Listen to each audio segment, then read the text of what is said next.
Until the crisis is over, every weeknight we are trying to separate the facts from fiction surrounding the coronavirus. Tonight, Dr. Lyssa Ochoa with the San Antonio Vascular and Endovascular Clinic joins us. Dr. Ochoa, thank you for joining us once again. I want to talk about, we're reopening Texas at this point. That means a lot of elective surgeries are being put back on the books. What's your main message for patients who are thinking about getting one of these elective surgeries or have already scheduled having their elective surgery?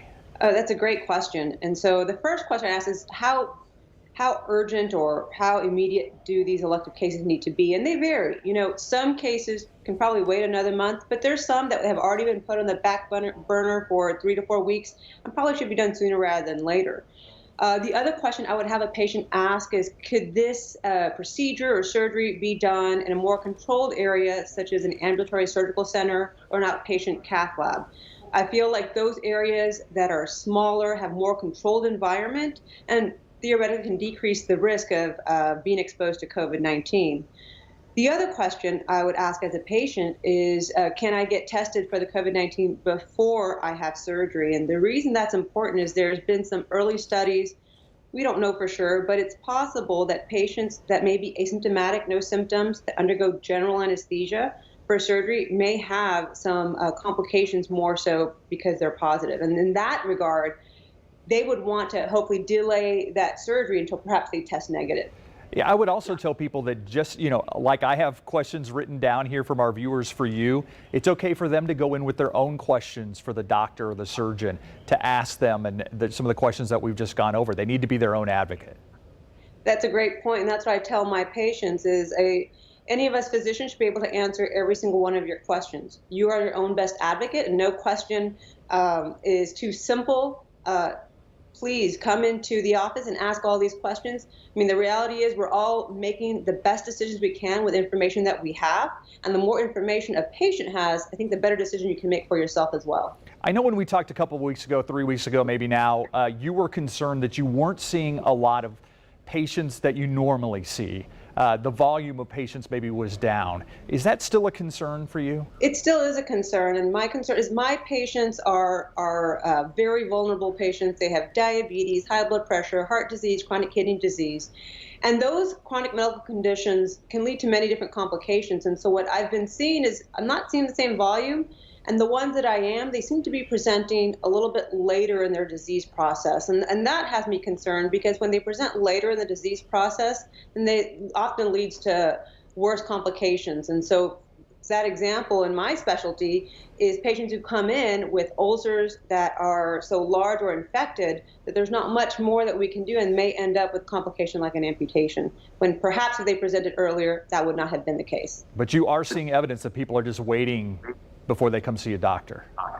I have, and when I speak to the patients, I can tell you that there's, just like we don't know what's going on, there's a lot of anxiety and fear that they have, and they're being told to stay home, and they're doing as they're told.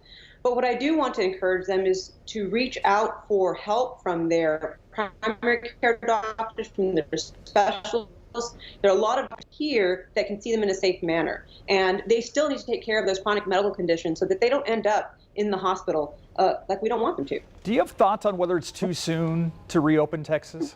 That's a good question, and I think we all have been asking ourselves that. I guess the real answer is I don't know. I am happy that we're taking a very staged approach. In San Antonio, I'm happy that we have our public health committee that the mayor put together, where they're getting the health experts to make recommendations on how we open and what the markers are as a marker to open up. As long as we are cautious and safe and make sure we continue to measure what we're doing and be willing to take that step backwards and hold back a bit if we see that we're headed in the wrong direction. I know that you're a vascular surgeon, so obviously you watch what's going on with arteries and blood clots and possible strokes. There are some that say that they have seen complications from COVID-19 patients that lead to blood clots and could potentially lead to strokes. Are you hearing the same thing from your colleagues? Yes, I am. I'm following my colleagues on the East Coast, New York, New Jersey. They see a lot of these. And it's interesting because we're worried about, the respiratory symptoms, but what we're finding is these COVID patients are, in medical terms, we call hypercoagulable. They're prone to blood clots. And they're seeing young patients that would be odd to see a stroke in. They're seeing strokes in those patients. They're seeing blood clots in the legs called deep venous thrombosis that can lead to a pulmonary embolism or clots that break off and go through their lungs. And so these are life-threatening complications.